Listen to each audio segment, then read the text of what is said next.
ক্ষতিগ্রস্ত, ক্ষতির পথে, সবাই এই ক্ষতি থেকে বেঁচে থাকতে পারবে কারা? ক্ষতি থেকে বেঁচে থাকতে পারবে শুধু ওই মানুষরা যাদের মধ্যে 4টা গুণ আছে। কয়টা গুণ? 4 গুণ যার মধ্যে আছে সেই ক্ষতি থেকে বেঁচে যাবে। যার মধ্যে নাই সে ক্ষতি থেকে বাঁচার কোনো উপায় নেই। দুনিয়াতেও ক্ষতিগ্রস্ত, আখিরাতেও ক্ষতিগ্রস্ত। যদি লাভের রাস্তায় যেতে চাও, সফলতার রাস্তায় যেতে চাও, মুক্তির রাস্তায় যেতে চাও, তাহলে কটা সিফত থাকতে হবে? 4টা সিফত। ইল্লাল্লাযীনা আমানু, 1, ওয়া আমিলুস সালিহাত, 2, ওয়া তাওয়াসাউ বিল হক, 3, ওয়া তাওয়াসাউ বিস সবর, 4। ঈমান। প্রথম হলো কি? ঈমান গ্রহণ করতে হবে, ইসলাম ধর্মে প্রবেশ করে পাক্কা মুমিন হতে হবে। ঈমান প্রথম সিফত কি? ঈমান। ইল্লাল্লাযীনা আমানু ওয়া আমিলুস সালিহাত, দ্বিতীয় হলো নেক আমল। দ্বিতীয় কি? 3, ওয়া তাওয়াসাউ বিল হক, হকের উপর মজবুত থাকতে হবে। একা হকের উপরে থাকলেও হবে না, নিজেও থাকবে হকের উপরে, অন্যদেরকেও হকের উপরে থাকার জন্য বলবে, তাকিদ করবে, একে অপরকে বুঝাবে হকের উপরে থাকার জন্য, একে অপরকে সহযোগিতা করবে। কটা হলো? 3টা। 1 নম্বর ঈমান, 2 নম্বর আমলে সালেহ, নেক আমল, 3 হকের উপর মজবুত থাকা এবং পরস্পর হকের উপরে থাকার জন্য উপদেশ দেওয়া, তাকিদ করা, সহযোগিতা করা। 4, ওয়া তাওয়াসাউ বিস সবর।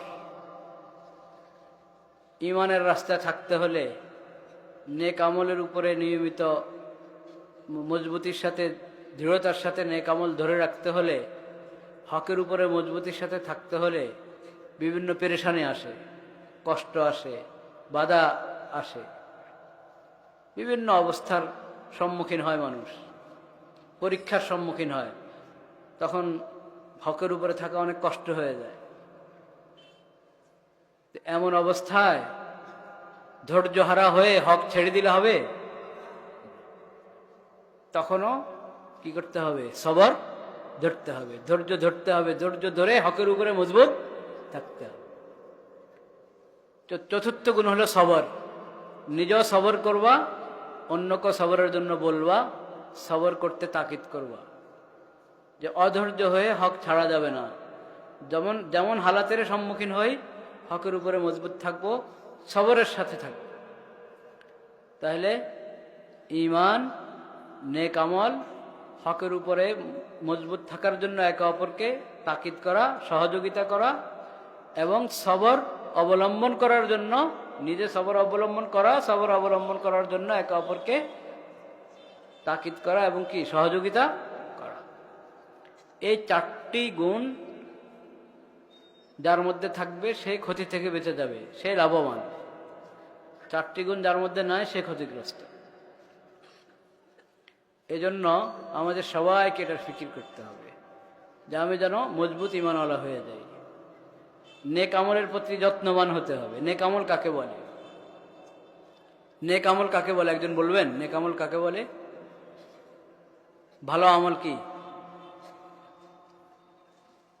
হ্যাঁ, নেক আমল নামাজ, হ্যাঁ, আর রোজা, যাকাত, আর হ্যাঁ হ্যাঁ কোরআন তেলাওয়াত, আর সহযোগিতা করা, আর আচ্ছা, মানে যাই বলা হচ্ছে সব হলো করণীয়, মানে যেটা যেটা করা দরকার ওই তালিকায় পেশ করছে সবাই, তাই না?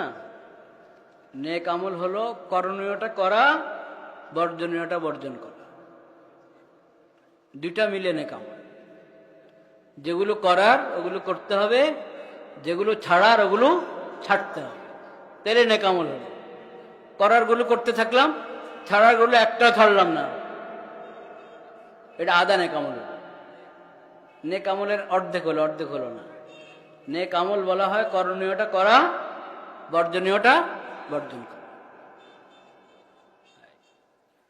সুদ ছাড়তে হবে, ঘুষ ছাড়তে হবে, ধোঁকা ছাড়তে হবে, প্রতারণা ছাড়তে হবে, ভেজাল ছাড়তে হবে, মিথ্যা ছাড়তে হবে, মাপে কম দেওয়া ছাড়তে হবে, অন্যের হক নষ্ট করা ছাড়তে হবে, অন্যের উপরে জুলুম করা ছাড়তে হবে, আমানতের খেয়ানত করা যাবে না। যত বর্জনীয় ওগুলো ছাড়তে হবে, যত করণীয় ওগুলো করতে হবে। এই দুইটা মিলে হলো নেক আমল, আমিলুস সালিহাত, আমিলুস সালিহাত।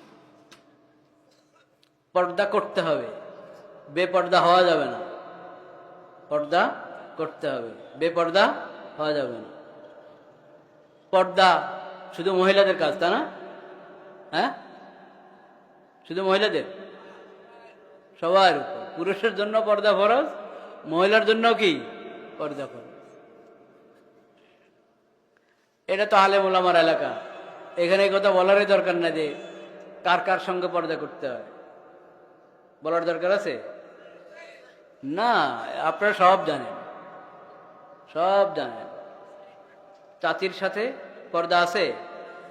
চাচির সামনে দেওয়া জায়েজ আছে? ফুফির সামনে দেওয়া জায়েজ আছে, খালার সামনে দেওয়া জায়েজ আছে, মামির সামনে দেওয়া জায়েজ দেয়। মামির সামনে দেওয়া যাবে না, চাচির সামনে যাওয়া যাবে না। খালা শাশুড়ি যাওয়া যাবে না। শাশুড়ি শুধু একজন। শাশুড়ি কজন? একজন, আপনার স্ত্রীর মা, উনি হলেন শাশুড়ি। আর যত বলেন এই শাশুড়ি এগুলো হলো বাঙালি শাশুড়ি, কিতাব কোরআন এগুলোর শাশুড়ি বলে না। একটা দূর সম্পর্কে আত্মীয়তা আছে, সেটা হক আদায় করেন, আপনি খোঁজ খবর নেন, সহযোগিতা করেন, দোয়া করেন। কিন্তু শাশুড়ি বলে যে মনে করবেন যে আমার বিশেষ আত্মীয় হয়ে গেছে, এখন সামনে যেতে পারবো, এই ধারণা ঠিক? খালা শাশুড়ি, মামি শাশুড়ি, চাচি শাশুড়ি, ফুফি শাশুড়ি, আরো কত শাশুড়ি দুনিয়াতে আছে। কোন শাশুড়ি শাশুড়ি না। পর্দার দিক থেকে কোন শাশুড়ি কিনা শাশুড়ি না। সবার সঙ্গে পর্দা করতে হবে। এরকম ভাবে আপনার স্ত্রীর জন্য শ্বশুরকে, শুধু আপনার বাপ, আপনার বাপ হলো শ্বশুর, আপনার চাচা, ওনার চাচা শ্বশুর, আপনার খালু, ওনার খালু শ্বশুর। বলেন আমাদের দেশে তো সবাই শ্বশুর, বিশাল তালিকা শ্বশুরের, কিন্তু ওই তালিকা কোনো দাম নেই, পর্দার ক্ষেত্রে কোনো কি নেই। চাচা শ্বশুরের সামনে যাওয়া যাবে না, খালা শাশুড়, খালু শাশুড়ের শ্বশুরের সামনে যাওয়া যাবে না, মামা শ্বশুরের সামনে যাওয়া যাবে না। ফুফা শ্বশুর মানে আপনার স্ত্রীর ফুফা, ওনার সামনেও যাওয়া যাবে না। দেওর স্ত্রীর জন্য, আপনার স্ত্রীর জন্য বাসুর বলেন আর দেওর বলেন, এসব হলো হাদিসের ভাষায় হলো আল হামু, আল হামু। হাদিস শরীফে রাসূল করিম সাল্লাল্লাহু আলাইহি ওয়াসাল্লাম বলেছেন আল হামু আল মাউতু, আল হামু আল মাউতু। যে তোমার স্বামীর দিক থেকে যারা তোমার আত্মীয়, মানে তার ভাই, তার বড় ভাই, তার ছোট ভাই, সে বড় ভাই হলে সবাই তো তার ছোট হবে, না সে ছোট হলে তার সব, বাকি সবাই কি তার বড়। তোমার স্বামীর আপন ভাইরা কেউ তোমার স্ত্রীর জন্য কিনা মাহরম না। তাহলে তোমার ভাইয়ের চাচাতো ভাই যারা, তোমার ভাইয়ের খালাতো ভাই যারা, তোমার ভাইয়ের মামাতো ভাই, ফুফাতো ভাই, হ্যাঁ, চাচাতো বললো তো হয় না, তো দুইটা চাচাতো জ্যাঠাতো, কেউ আপনার স্ত্রীর জন্য কিনা মাহরম না। সবাই আল হামু, সবাই কি আল হামু হাদিসের ভাষায়। তোমার স্বামীর মাধ্যমে তার যত ছোট বড় ভাই আত্মীয় হয়েছে তোমার, এরা পর্দার আত্মীয় না, এদের সঙ্গে পর্দা করা কি ফরজ, পর্দা করা ফরজ। এদেরকে মৃত্যুর মতো ভয় করো। কিসের মতো? আল হামু আল মৌতু। দেওয়ার আর বাসুর এই ধরনের যা আছে এরা সবাই হলো মৃত্যু, মৃত্যুর মতো বলেন রাসূলুল্লাহ, এরা সবাই কি মৃত্যু, মৃত্যুর মতো এভাবে বলা হয়নি, কাল মৌতি বলে না। দেখেন যদি হাদিসের শব্দটা হয়তো আল হামু কাল মৌতি, দেওয়ার বাসুররা মৃত্যুর মতো, হাদিসে বলে না যে মৃত্যুর মতো, বলেছে একবার সাক্ষাৎ মৃত্যু। তুমি মরে যাওয়া যেমন মুসিবত, ঠিক ওরকম মুসিবত যদি তুমি দেওয়ারের সাথে দেখা দাও। মরে যাওয়া যেমন মুসিবত, ঠিক ওরকম মুসিবত যদি বাসুরের সাথে দেখা দাও। এখন যদি আপনার এই মা, আপনার মা অর্থাৎ আপনার স্ত্রীর শাশুড়ি, উনি যদি সহযোগিতা না করে পর্দা করার জন্য, তো হবে? হ্যাঁ, কি হয়েছে যাস না, কয় না, অসুবিধা কি? তোর কি না ডাকে, তোর ভাইয়া না, সবাই তো ভাইয়াদান ভাইয়াদান করতে হয়, বড় ভাইয়াদান ছোট ভাইয়াদান সবাই ভাইয়াদান বলেন। ভাইয়াদান ভাইয়াদান তো পুরো দুনিয়ায় মেয়া, যার ইমান আছে সে তো ভাই, যার ইমান আছে সে তো আমার ভাই, নাকি? আল মুমিনুনা ইখওয়া, নাকি? সব মুমিন তো ভাই, তো সবার সাথে আপনি দেখা দিবেন নাকি? এখন স্বামীর বড় ভাইরাও ভাইদান, ছোট ভাইরাও ভাইদান, ছোট ভাইয়াদান, বড় ভাইয়াদান, মেজো ভাইয়াদান, সবাই ভাইয়াদান। এই ভাইয়াদান আপনি বলেন, ঠিক বলতে পারেন, কিন্তু পর্দার বিধান আপন জায়গায়। এদের সবার সঙ্গে পর্দা করা জরুরি, কারো সামনে যাওয়া কি নাই জায়েজ নেই। এগুলো কি আসলে কঠিন? বিধান কি কঠিন? কঠিন না, বিলকুল কঠিন না, একবারই সহজ। খালি নিয়তের দরকার, হিম্মতের দরকার, সৎসাহসের দরকার, আর কিছু না। পাকা নিয়ত করেন, আপনি সহযোগিতা করেন আপনার ছেলের বউদের, আপনার ছেলের বউদের সহযোগিতা করেন, তারা যাতে পর্দাতে থাকতে পারে।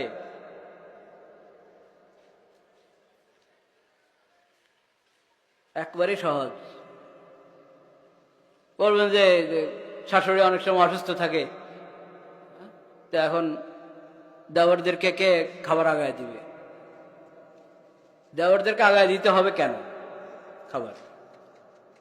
আমি আমার কথা বলি আপনাদেরকে, আমি কোনো সময় আমার মাকে বলি নাই, অন্যদেরকে দূর কথা, আমার মাকে বলি না যে মা আমার ভাত পাতিল থেকে ভাত নিয়ে যান, ভাত বাড়ি দেন, না খাইও, আর ভোক লাগছে, আমার ভোক লাগছে, আমি পাতিল আছে, আল্লাহর রহমত, রান্না যদি থাকে আছে, নিজে নিয়ে খেয়ে ফেলি, মারাই তো কষ্ট দেওয়ার দরকার নেই। আবার আপনার ভাবি আপনাকে দিতে হবে খাবার, এটা কেমন কথা?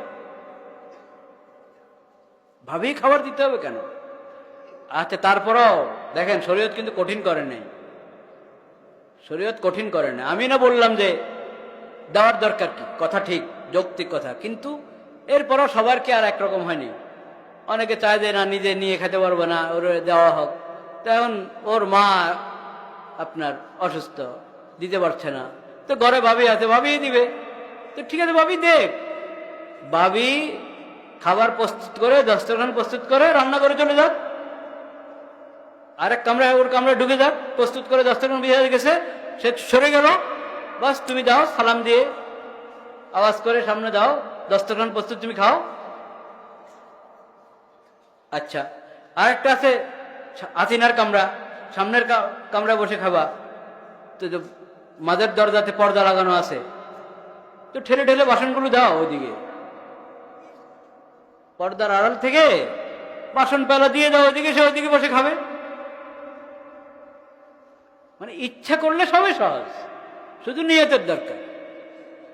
এই যে পর্দার বিধানকে কেন যে এত হালকা মনে করি আমরা অনেকে, নিশ্চয়ই এই এলাকা হবে না এরকম, কারণ এটা তো দেখি সব দিকে কত মাদ্রাসা, মাশাআল্লাহ, আলেমুল আমাদের দেশ, নিশ্চয় এখানের মাস্তুরাত পর্দা লঙ্ঘন করেন না, পর্দা করেই চলেন, এবং সবাই পুরুষরা সহযোগিতা করে থাকেন, এরকমই হবে ইনশাআল্লাহ। আল্লাহ তাআলা সবাইকে তৌফিক দান করেন। তো আমি বললাম আমিলুস সালিহাত, মানে মুক্তি পাওয়ার জন্য, সফলতার জন্য 4 গুণের দ্বিতীয়টা কি? নেক আমল। এই নেক আমল করণীয়টা করা, বর্জনীয়টা কি? বর্জন করা। এটা মনে রাখতে হবে। হকের উপরে থাকতে হবে সবসময়। এটা বড় পরীক্ষা, অনেক পরীক্ষা আসে হকের উপরে থাকার ক্ষেত্রে। মানুষ যতক্ষণ নিজের মনের মতে হককে পায় তখন সহজে মেনে নেয়। হক যখন নিজের মনের বিরুদ্ধে যায় তখন আর সহজে মানতে পারে না। মন হকের ফয়সালা যা আমার মনেও চায় তা, তাইলে তো হক মানা অনেক সহজ। তখন কি হক মানে না, না মানে এটার পরীক্ষা হয়? পরীক্ষা কখন হয়? পরীক্ষা হয় তখন যদি বলেন হকের দাবি একটা, আমার মনের দাবি আরেকটা। আমার মনে চায় অন্যটা, হকের দাবি যেটা আমার মনের চায় অন্যটা। হকের দাবি আর আমার মনের চাহিদা এই দুটো যদি বিরোধ লাগে তখন হলো ইমানের পরীক্ষা। তখন ইমানের পরীক্ষা, তখন হককে আমি পছন্দ করি কিনা, হকের মহব্বত আমার মধ্যে আছে কিনা, হকের উপর আমি থাকতে চাই কিনা, তখন হলো পরীক্ষা। ওই পরীক্ষাতে পাস করতে হবে। এমনি সবসময় আপনি হকের সঙ্গে আছেন, ওটা পরীক্ষা না মেয়া। পরীক্ষা হলো যখন হক আপনার বিরুদ্ধে পড়বে, আপনার মনের বিরুদ্ধে যাবে যখন হকের ফয়সালা, তখন আপনি হকের ফয়সালা গ্রহণ করেন কিনা, ওটা হলো পরীক্ষা। তখন হকের উপরে থাকা মজবুতির সাথে, তখন সবর ধরে হকের উপরে থাকা, এটা হলো হকের উপরে থাকার নাম। আল্লাহ তাআলা আমাদের সবাইকে তৌফিক নসিব করে। ছোট্ট একটা হাদিস বলে আমি শেষ করে দিচ্ছি। রাসূল করিম সাল্লাল্লাহু আলাইহি ওয়াসাল্লাম বলেছেন, আরবাউন ইযা কুন্না ফীকা ফালা আলাইকা মা ফাতাকা মিনাদ দুনিয়া। চারটা গুণ হাসিল করো। এই চারটা তো শুনলেন, আগে চারটা শুনছেন না? ওই চারটার মধ্যে দ্বিতীয়টা কি বলেন? দ্বিতীয়টা নেক আমল, আমলে সালেহ। শুনেন নাই? এই আমলে সালেহের মধ্যে তো বিশাল তালিকা, করণীয় বর্জনীয় তালিকা লম্বা না? চারটার কথা রাসূল করিম সাল্লাল্লাহু আলাইহি ওয়াসাল্লাম বিশেষভাবে বলেছেন। চারটা জিনিস তোমার মধ্যে যদি থাকে তাহলে দুনিয়ার কি পেলা নামে কোনো আফসোস করো না। চারটা জিনিস। এক নম্বর, সিদকু হাদিসিন ওয়া হিফযু আমানাতিন ওয়া হুসনু খালিকাতিন ওয়া ইফফাতুন ফি তু'মাতিন। চারটা। সিদকু হাদিসিন, সত্য বলবা, বাস। যত মিথ্যা, মিথ্যা পরিহার কর, মিথ্যা থেকে বেঁচে থাকো, সত্য বলবা, সিদকু হাদিসিন। হিফযু আমানাতিন, আমানত রক্ষা করো। আমানত কি জিনিস? 10,000 টাকা একজন আপনার কাছে দিয়েছে, ভাই আমানত রাখো না, এটা হলো আমানতের একটা প্রকার। আমানত আরো অনেক বিস্তৃত বিষয়, অনেক বিশাল বিষয়। আপনার উপরে যতজনের যত হক আছে, প্রতিটা হক এক একটা আমানত। প্রতিটা হক এক একটা কি আমানত। আপনার যে ডিউটি, যে দায়িত্ব, এই দায়িত্বটা, ডিউটিটা আমানত। আপনি চাকুরিজীবী, তাই আপনার যেখানে চাকুরি করেন এতটা থেকে এতটা আপনার ডিউটি। এই 6 ঘন্টার ডিউটি কথার কথা, বা 8 ঘন্টার ডিউটি। এই 8 ঘন্টার 6 ঘন্টার প্রতিটা মিনিট এক একটা আমানত।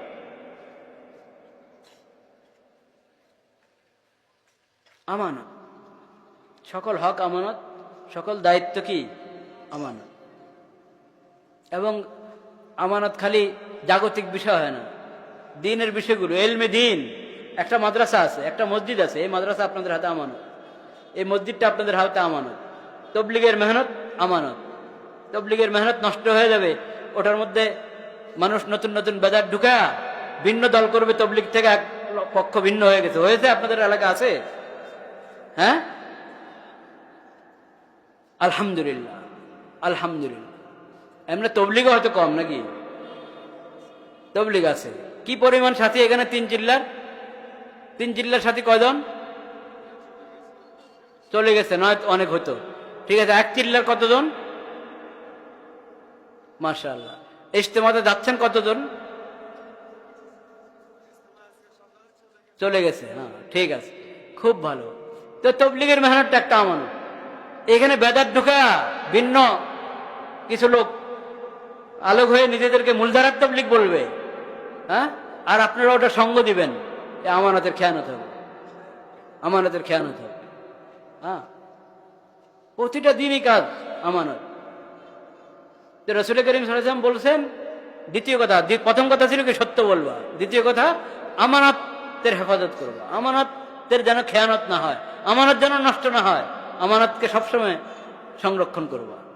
3 নম্বর হুসনু খালিকাতিন, ভালো ব্যবহার, দিলটাও ভালো হবে, ব্যবহারও ভালো হবে। 4 নম্বর ইফাতুন ফি তুমাতিন, তোমার লোকমা হালাল হতে হবে, পানাহার হালাল, রোজগার হালাল। কটা কথা হলো? 4টা কথা। সত্য বলা, সত্য বলা। দ্বিতীয়, আমানত রক্ষা। তৃতীয়, দিলও ভালো, ব্যবহারও ভালো। 4 নম্বর লোকমা হালাল, মানে রোজগার কি হালাল। আল্লাহ তাআলা আমাদেরকে ওই 4টা, এই 4টা, এই সব সিফাত হাসিল করার তৌফিক নসিব করেন। ওয়া আখিরু দাওয়ানা আলহামদুলিল্লাহি রাব্বিল আলামিন। হ্যাঁ, জানাজার নামাজ আদায় করার পর মুনাজাত দেওয়া কি উত্তম?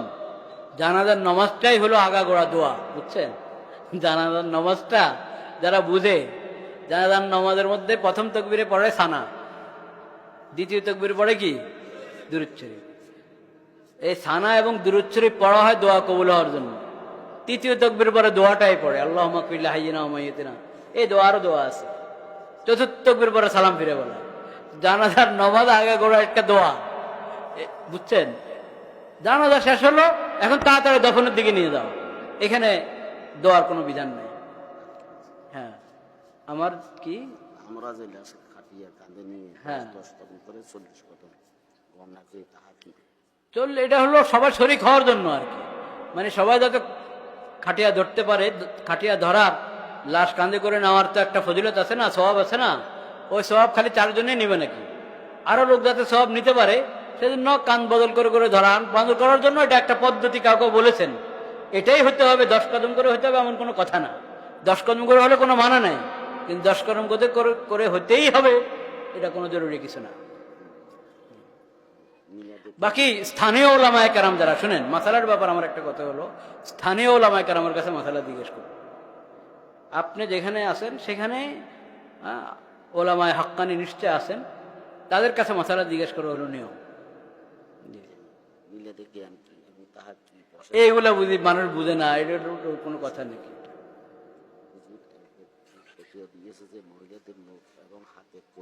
হ্যাঁ হ্যাঁ,